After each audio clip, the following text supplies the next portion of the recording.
अगली खबर, कांग्रेस सदर सोनिया गांधी से ईडी यानी एनफोर्समेंट डायरेक्टोरेट की पूछताछ जारी है। लंच ब्रेक से कबल ईडी ने सोनिया गांधी से 3 घंटों तक पूछताछ की।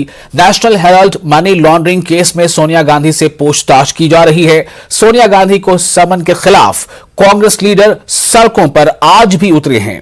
राहुल गांधी पार्टी के दीगर सीनियर लीडरों के साथ पार्लियामेंट से विजय चौक के जानिब मार्च में शामिल हुए। इस दौरान पुलिस ने कांग्रेस लीडरों को रोकने की भी कोशिश की। तो कांग्रेस पार्टी के सीनियर लीडर, कांग्रेस पार्टी के कारकुनान सोनिया गांधी से जो ईडी की पूछताछ चल रही है, इसके खिलाफ एहतजाज कर रहे हैं। दिल्ली के अलावा भी कई मुल्क के कई शहरों में एहतजाज हुआ है और जैसा कि बताया गया कि दिल्ली में खुद राहुल गांधी भी एक मार्च में, एहतजाजी मार्च में शामिल थे दीगर सीनियर लीडरों के हमराह, और इन तमाम लीडरों को, सीनियर लीडरों को, राहुल गांधी को भी डिटेन किया गया।